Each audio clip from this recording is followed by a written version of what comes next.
Good morning, grade 12 students. In this video, we're going to review about the chromosomal mutations, pages 98, 99, and 100 in your book, as well as we're going to start our new lesson, document 5, about the prenatal diagnosis. So we said that the chromosomal abnormalities, they are classified into two branches, into two categories. We have something called chromosomal numerical. And if we talk about numerical, we're not talking about the numbers of the chromosomes. So numbers of the chromosomes, either they are more than the normal or they are less than the normal. So if they are greater than the normal it's 2n equal 46, so it's going to be 2n plus 1 equal 47, or it's less than the normal, it's 2n minus 1 equal 45. Sure, you have to include in the chromosomal formula the sex chromosomes. So let's say 2n equal 46, you put comma and you put the sex chromosome XX or XY depending on the sex. Or it's a chromosomal structural abnormality. It's affecting the structure of the chromosome. We have chromosomal translocation, like the case of chromosomes 21 and 14. Chromosomal abnormalities in the branch of the numbers, it can be extra chromosome or a missing, extra like trisomy, tetrasomy, or Klinefelter, missing monosomy, or let's say Turner syndrome. We said karyotype is an important technique used to detect the abnormalities at the level of the chromosome, either extra chromosomes, like the case of trisomy 21, or in the case of the monosomy. Also, Klinefelter syndrome, we said we have an extra chromosome, like we have extra sex chromosome. It's a gonosomal abnormality. It's affecting the gonosomes, whereas trisomy 21, for example, or trisomy 18 or trisomy 8, it's autosomal. This affects the autosomes.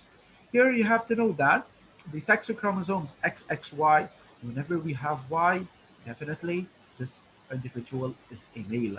Male with feminine characteristics, we don't care, it's a male. So whenever we ask about this, the sex of this individual is going to be a male having sexual feminine characteristics. It's okay, but it's a male since we have the Y chromosome. Okay, Klinefelter syndrome. This is one. This person is said to be sterile. It can give birth. يعني بيكون عقيم. Why? Because it has abnormalities at the level of the gonosomes, whereas abnormalities at the level of the autosomes, it's not a cause of sterility, so it doesn't cause sterility. We have a lot of persons that have trisomy or monosomy. They get married and they gave birth to normal individuals, so they can give birth to their children. So it's normal, they are fertile and not sterile. Okay. A chromosomal structural, as you said, abnormality affecting the shape of the chromosomes or more than one of the chromosomes. It's a translocation or one part or segment or a portion of the chromosome is going to be deleted. This can be detected by the process of karyotyping. We talk about the books, we talk about the abnormalities, and also we talk about document B that shows that as the maternal age increases, as the age of the mother increases, here it decreases from 35 to 44, it increases slightly, as you see here in the figure, in the graph. While as the age of the mother increases from 44 to 46, it increases sharply to reach about 9%. So the highest risk in this graph is between the age of 44 and 46. So this is the highest risk with the female to have an individual or a fetus having the trisomy 21. Okay. Also, we talked about the Turner syndrome. It affects the women. They are sterile due to the atrophy of the ovaries, and Klinefelter syndrome. Also, they are sterile since they have atrophy of the testes. Okay, all of them they are sterile since they affect the gonosomes. Here, karyotype of eternal syndrome. The Turner syndrome having only X as a sex chromosome. So chromosomal formula, if I want to write the chromosomal formula here, it's going to be 2n what minus 1 equal 45, comma, what are the sex chromosomes? They are X, and here we don't have nothing. XO, or I say X0. Why Klinefelter syndrome? It's 2n plus 1 equal how much? Since we have an extra chromosome equal 47. What are the sex chromosomes here? They are mentioned in this. So the sex chromosomes, they are X, X, and we have Y. Okay, these are the chromosomal formulas for each of these individuals. So karyotype is very important, and later on we're going to make a quick revision also about the electrophoresis, if you remember, showing the bands and so on.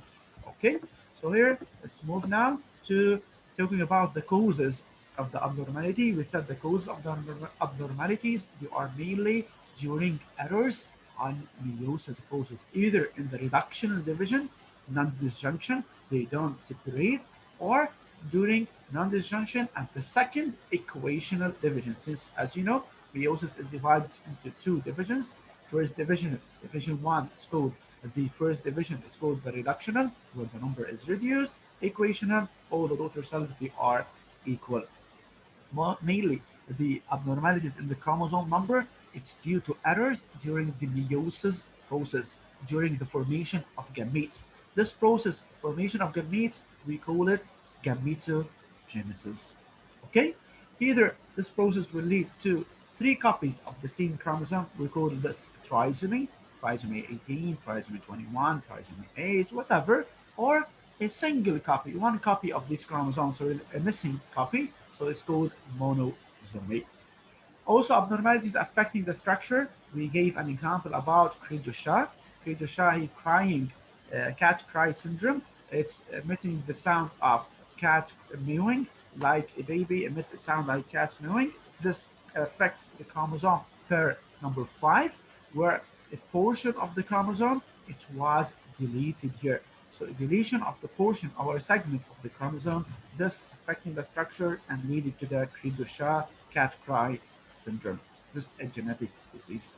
We resolved the exercises according to the document. Now we're going to move to our new lesson, document 5, prenatal diagnosis. Prenatal diagnosis, it will be a diagnosis that occurs before birth, and it's highly recommended in the case where some parents they have a family history of some genetic disease, or they have a risk of having such a disease. So they go to make prenatal diagnosis. Here in this lesson, we're going to talk about first about the definition of the prenatal diagnosis. What is the prenatal diagnosis? Prenatal diagnosis. Diagnosis in Arabic, تشخيص. Prenatal ما قبل الولادة. So it's diagnosis that occurs before the birth of the baby and doesn't occur after the birth. That's why it doesn't the diagnosis become, for example, diagnosis not a prenatal one. Okay, this technique is a genetic one. It allows us to predict and to detect, either to predict and to detect whether we have a genetic disorder in this fetus before its birth. This genetic disorder, it can be hereditary. It can be transmitted from the parents to their offspring, or congenital. It's not an hereditary one. It can be acquired. Okay? So, methods used in prenatal diagnosis. We have three different methods used in the prenatal diagnosis. We have amniocentesis, we have the chorionic villus biopsy, and we have fetal blood cells sampling. Let's start first with the first method, amniocentesis. What is the amniocentesis? Amniocentesis, it's the extraction of the fetal cells. What the meaning of the fetal cells? The cells of the fetus that have sloughed off the fetus skin. They took these cells, extract them, and they can perform this process starting the 4th month of the pregnancy. So whenever they reach the 4th month of pregnancy, they can do this process. It's called the amniocentesis, where they extract fetal cells that have sloughed, they are removed of the skin of the embryo, and this can be done by the 4th month of pregnancy. Then we're going to move to the second process.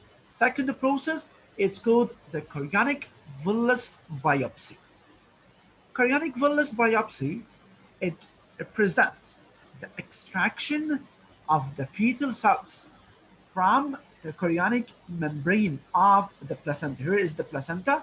They extract fetal cells from here using this syringe, for example, and they extract the fetal cells from here at the placenta level. Okay, they extract the cells, and this took place starting from the 8th week of pregnancy, about the second month, since every week, every 4 weeks, we represent 1 month. So this can take place starting from the 8th week of pregnancy, where they extract fetal cells from where? From the chorionic membrane of the placenta. Okay, this is the second technique. So let's repeat what we have discovered. First technique, it was the amniocentesis, where they extract fetal cells that have slouched off the skin of the fetus. It can start from the 4th month of pregnancy. Whereas chorionic villus biopsy, biopsy as it said, biopsy like for example اسمه بالعربي بيسموها خزعة. The chorionic villus biopsy, they extract fetal cell from the chorionic membrane of the placenta. Where is the placenta? As I indicated before, here is the placenta. So they extract fetal cell from the membrane of the placenta, and this took place starting from the 8th week of pregnancy. Till now, we have two techniques. The first one is called amniocentesis, and the second one is called chorionic villus biopsy. Moving for the third technique, which is called fetal blood cells sampling. What the meaning of blood cell sampling? Testing the blood.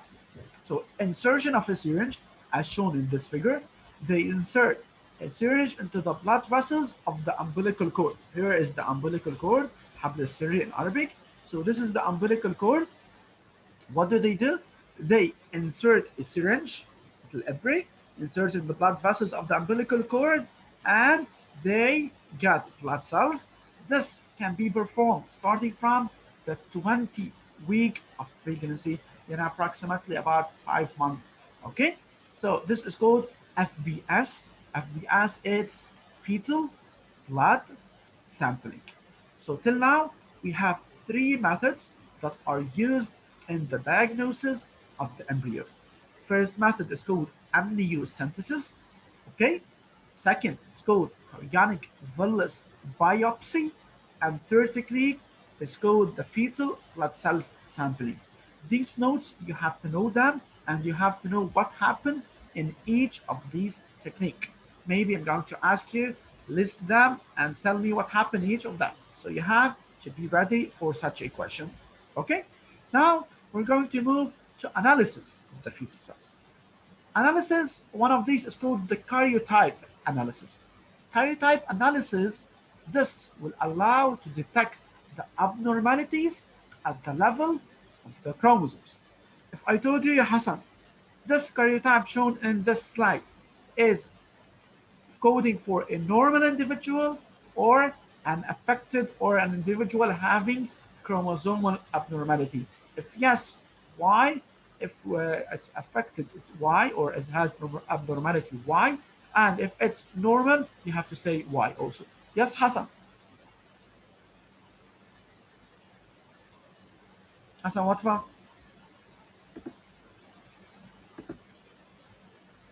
Do you hear me, Hassan? Yes. First of all, you have to say it codes for an affected individual, meaning that having abnormality in the chromosome number, or it's a normal individual, and justify your answer.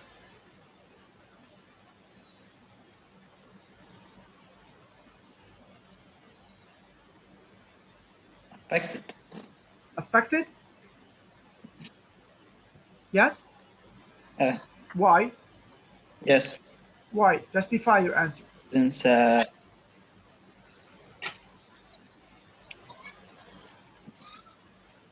like why? Yes?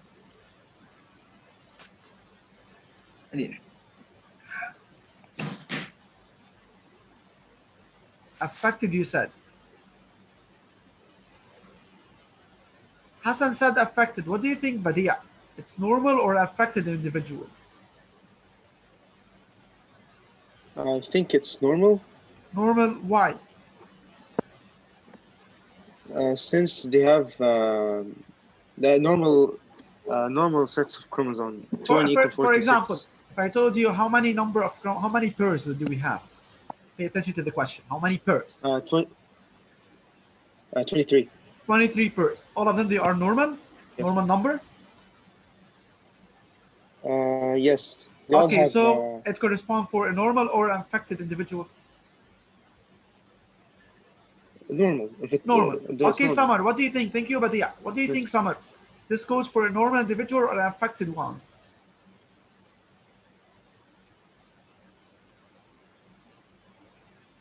Yes, Samar?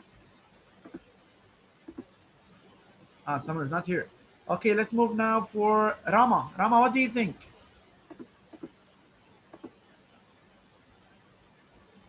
It's for a normal individual or an individual with chromosomal abnormality.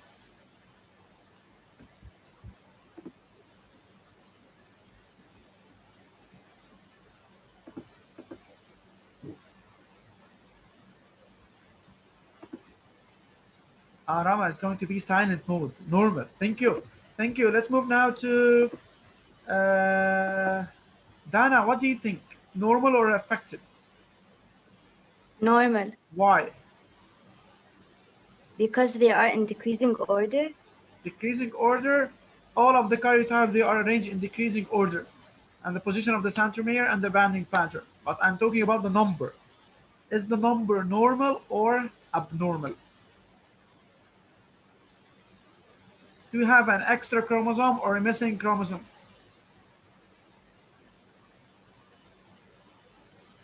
Yes? What do you think, Yadana? Do you have an extra or a missing? Or none of these? No, they are normal. Normal. Okay, thank you. Let's move to Selena. What do you think, Selena? Normal or affected? Normal number. Normal number. So this one is for a normal one, Hassan. It's normal. 2n equal 46, comma, xy. This one for a male or for a female? This one for a male or for a female? Yes, Zayed, what do you think? It corresponds for a normal male because it has Normal a male, Y since we have XY as the sex chromosome. Thank you. chromosome. Okay, thank you. Let's move now to the second slide. So karyotype analysis allows to detect the possible chromosomal abnormalities. Genetic fingerprint. Do you know what the meaning of fingerprint? Fingerprint. This is the fingerprint. Yes. All of you, you do this, fingerprinting. Okay? Fingerprinting, Yes. they call it DNA fingerprint. Why? Can you give me the reason? Why did they say DNA fingerprint? Anyone can say this? Raise your hand. Why did they say DNA fingerprint? Why did they call it by this name? DNA It has a fingerprint. Yes, Badia. it has a molecular DNA. Raising your hand, that Muhammad. can- Raise your hand. Yes, Badia. What do they call it as Because DNA each finger? individual has a different DNA. Excellent. And every individual has a specific fingerprint. That's why they call it DNA fingerprint, because the fingerprint is special for each Yes. individual, and the DNA is special for each individual, since none of the individuals, they have the same DNA. Very good. Thank you, Badia. So here, thank you, Ali, for raising your hand also. And not thank you, Muhammad, for not raising your hand. So here, the DNA fingerprint, it allows the detection of possible hereditary disease on genes using DNA fingerprint, so you can determine whether we have hereditary disease on the genes. That's called DNA fingerprint. Biochemical analysis. Also, we have analysis that's called biochemical. It allows the detection of protein or enzyme deficiency. Since we have a deficiency in a specific enzyme, or we have a protein or something that's abnormal, so this will lead to the detection of the abnormality. DNA analysis. Have a look at this DNA analysis of what is going on in this DNA analysis. We have DNA of a fetal cell. Okay, they took the DNA. What do? They do DNA fragmentation using restriction enzyme. Then gel electrophoresis. Why do we call it gel electrophoresis? Since electrophoresis were on agarose gel. There we have transfer or blotting on the nitrocellulose filter. Then we do hybridization. Hybridization with P32. So cDNA hybridization, it's going to be fluorescent. And we have washing of this after the hybridization, washing of the nitrocellulose filter. And then we have autoradiography. First of all, Hariri, good morning, Ali. Good morning. Okay, together we're going to describe this experiment done in this document. All of you, please pay attention to Ali. Start, describe. Okay, first we use restriction enzymes to First of all, what do we have? Okay, then it's and the okay, gel electrophoresis on agarose gel. Then we transferred them into nitrocellulose filter. to the nitrocellulose filter Yes, where it undergoes hybridization, yes, and then with it's washed to obtain the P32 audiography. and autoradiography. Exactly. Here we have two pairs. Thank you, Ali. We have two heterozygous parents, heterozygous mother and a heterozygous father. And we have those for the fetus. Okay? What I want from you is to have a look here. All of you have a look here on this. Okay? Have a look here. What is the case or the result or the risk for the fetus? Is it affected? Is it normal? Or is it heterozygous? So you have to tell me whether the fetus is affected or normal. Already they mentioned that the fetus is homozygous. Okay, already they mentioned this. So here I want a new voices. I want to hear the sound of, yes, Hadil. What do you think? First of all, what do you think the fetus is normal or affected? And justify your answer. Yes, Hadil. Normal. Normal. Why? Can you justify your answer? Um, since it takes an N from the mother and N from the father. And from the mother and N from the father. Do you know the fetus? Where the fetus? Which number? 2. 2. So, which alleles does the fetus have? Which alleles? Mutant or normal?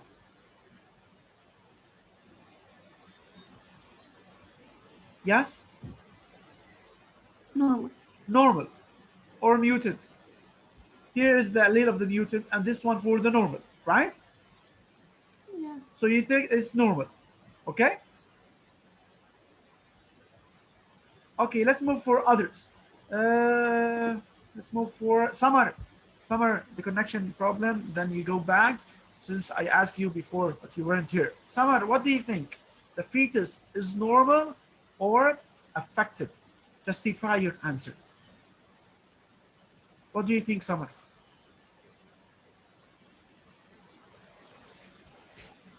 Also, Samar has a connection problems.